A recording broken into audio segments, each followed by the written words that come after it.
नामी से नाम का पलड़ा भारी। भगवान श्री कृष्ण जी के सुखी परिवार में भी नारद जी कलह का बीज बोने में सफल कैसे हुए। एक बार देवर्षि नारद जी ने देवराज इंद्र के नंदन वन से पारिजात पुष्प लाकर द्वारिकाधीश भगवान श्री कृष्ण जी को भेंट किया। रुक्मणी जी भी वहीं विराजमान थी। श्री भगवान ने उस दिव्य सुमधुर पुष्प को सूंघा, मन में बड़ी प्रसन्नता हुई। तत्पश्चात उस पुष्प को रुक्मणी जी के बेणी में गूंथ दिया। रुक्मणी जी का चित्त प्रसन्न हो गया। वे अपने आप को कृतार्थ मानने लगी। अब यहीं से कलह उत्पन्न करने का द्वार खुल गया। तत्काल वे सत्यभामा जी के महल में जा पहुंचे।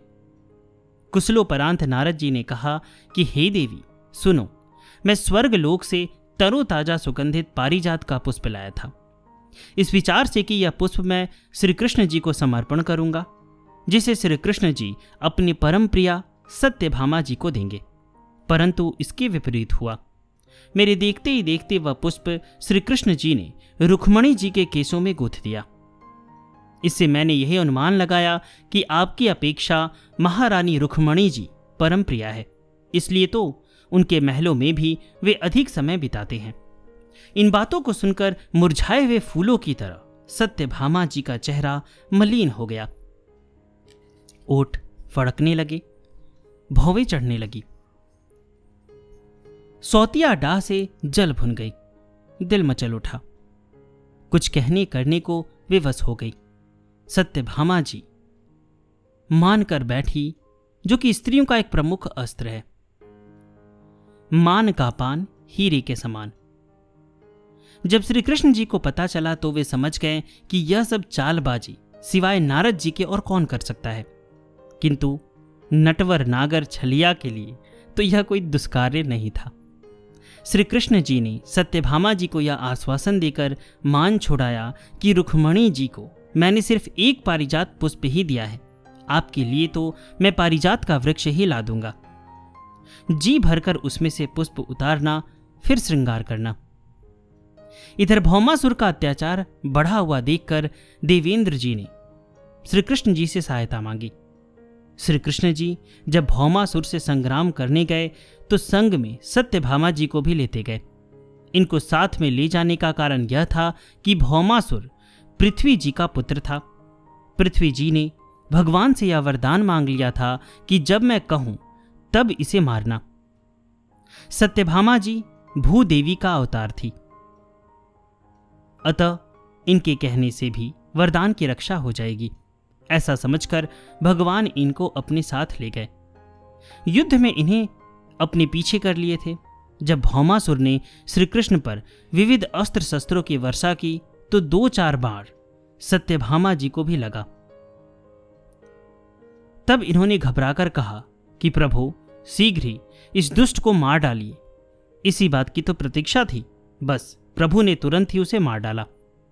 देवताओं सहित इंद्र जी ने भगवान की बड़ी पूजा स्तुति की। वहां से चलते समय भगवान ने इंद्र जी से पारिजात के लिए कहा। इंद्र जी तत्काल एहसान को भूल गए। उन्होंने कहा, मैं जरा अपनी धर्म पत्नी सची देवी से परामर्श ले लूं। पूछने पर इंद्राणी जी ने साफ अस्वीकार करते हुए कहा, पारिजात मृत्यु लोक की वस्तु नहीं है। दूसरी बात, इसके अभाव में फूलों का श्रृंगार मैं कैसे करूंगी। यह सुनकर भगवान को बहुत अप्रिय लगा। देखो तो सही, इनकी बुद्धि में माया का पर्दा पड़ गया। वे यह नहीं जानते हैं कि मेरे ही प्रभुत्व से स्वर्ग का उपभोग कर रहे हैं। अभी अभी तो मारे मारे फिर रहे थे, भौमासुर के डर से इधर उधर भाग रहे थे। अब एक वृक्ष के लिए ममता हो रही है, फिर क्या था। प्रभु जी जबरदस्ती पारिजात को उखाड़ कर लेते चले। इंद्र जी श्री कृष्ण जी के प्रभाव को देख चुके थे, अतः वे कुछ बोले नहीं। परंतु इंद्र जी के मना करने पर भी भगवत प्रभावान्भिज्ञ देवगण रोकना चाहे, पर वे उसी तरह ढह गए जिस तरह अत्यंत वेगवती नदियां बालुओं की ढेरी बहाकर दूर फेंक देती है। भगवान ने गरुड़ जी को इशारा किया। तब गरुड़ जी ने अपनी पंखों से सबको ठीक ठाक कर बहुत दूर फेंक दिया। फिर पारिजात को पीठ पर रख लिया इसके बाद श्री भगवान से निवेदन करते हुए कहा, हे प्रभु, पारिजात तो मेरी पीठ पर स्थित है ही। आप श्री युगल सरकार इस पर झूला झूलते हुए द्वारकापुरी चले।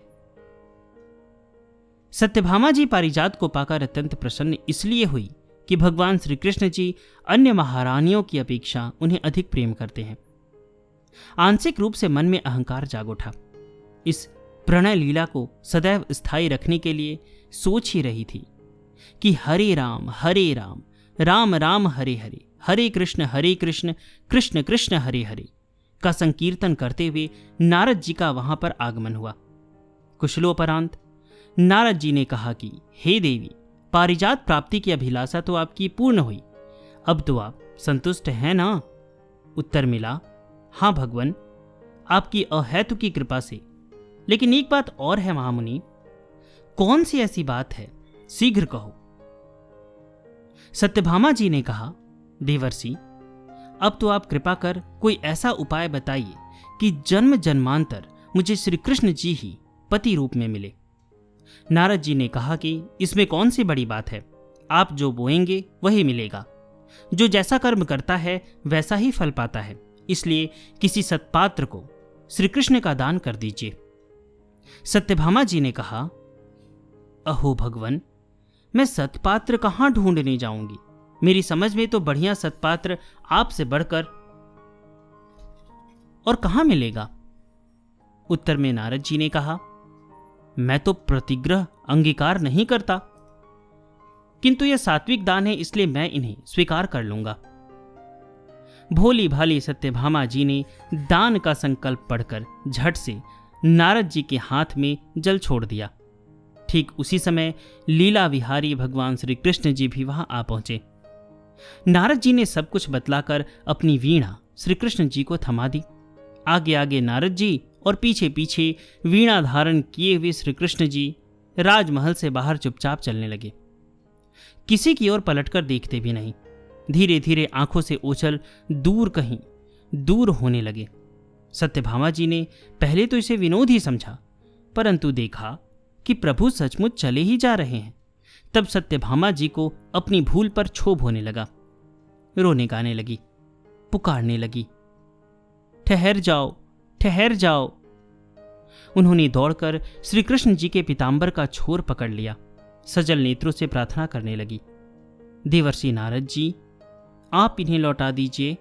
इनके बिना मैं क्षण भर जीवित नहीं रह सकती। यही तो मेरे प्राणधार सर्वस्व हैं। इनके बदले में और कुछ मांग लीजिए। नारद जी ने कहा, आप ऊंचे घराने की बहू बेटी हैं, जरा सोचिए तो सही, कहीं दिया हुआ दान वापस लिया जाता है? सत्यभामा जी ने कहा, नारद जी, आप तो सर्वज्ञ हैं, ऐसा कोई उपाय बताइए जिससे हम प्यारे को पुनः प्राप्त कर ले। नारद जी ने कहा, आपकी यदि ऐसी इच्छा है तो श्री कृष्ण के बराबर स्वर्ण तौल कर मुझे दे दीजिए, तब इन्हें मैं वापस कर दूंगा। स्वर्ण का नाम सुनकर सत्यभामा जी आश्वस्त हुई, क्योंकि पिता सत्राजीत की स्यमंतक मणि के प्रभाव से इनके पास सोने की कमी नहीं थी। बड़ा तराजू मंगवाया गया। एक पलड़े पर श्री कृष्ण जी विराजे, दूसरे पर सत्यभामा जी के संपूर्ण स्वर्णाभूषण रखे गए। बराबर नहीं हुआ। तब सभी रानियों ने अपने अपने जेवर गहने उतार उतार कर रख दी गई। रनिवास भर के स्वर्णाभूषण रखे गए, फिर भी तुला का कांटा विषम ही बना रहा। सत्यभामा जी घबराने लगी, पसीना बहने लगा, बड़ी दुविधा में पड़ गई। सभी रानियां विस्मित हो गईं, किम कर्तव्य विमूढ़ हो गई, कोई युक्ति भी नहीं सूझी। श्री कृष्ण जी का संकेत पाकर एक दासी दौड़ती हुई महारानी रुक्मणी जी के पास गई। सारी कहानी उसने सुना दी। उस समय रुक्मणी जी तुलसी पूजन करके परिक्रमा कर रही थी। उन्होंने तत्काल एक तुलसी दल पर चंदन से श्री कृष्ण नाम लिखा। तत्पश्चात उसने तराजू के संपूर्ण स्वर्णाभूषण हटाकर श्री कृष्ण नामांकित तुलसी दल को रख दिया। ओह आश्चर्य, महान आश्चर्य! देखते ही देखते श्री कृष्ण का पलड़ा ऊपर उठ गया, अर्थात श्री नाम महाराज की अपेक्षा नामी भगवान श्री कृष्ण का वजन हल्का हो गया। तब रुक्मणी जी ने विनोद किया, देवर्षि नारद जी, आप भी बैठ जाइए ना, मेरे प्राण वल्लभ के साथ आप भी बैठ जाइए। नारद जी ने मुस्कुराकर श्री कृष्ण नामांकित तुलसी दल को उठाया और मुंह में डाल लिया। फिर कहा, देवियों, हमें लेना देना कुछ नहीं था, श्री नाम महाराज की महिमा प्रकट करनी थी। मुझे यही सिद्ध करना था कि नामी से नाम बड़ा होता है। ग्रहण काल में काशी में करोड़ों गौवों का दान, माघ महीने में कल्पवास, 10,000 यज्ञ तथा सुमेरु पर्वत के समान स्वर्ण दान, ये सब मिलकर भी भगवान श्री गोविंद के एक नाम के बराबर भी नहीं हो सकते हैं।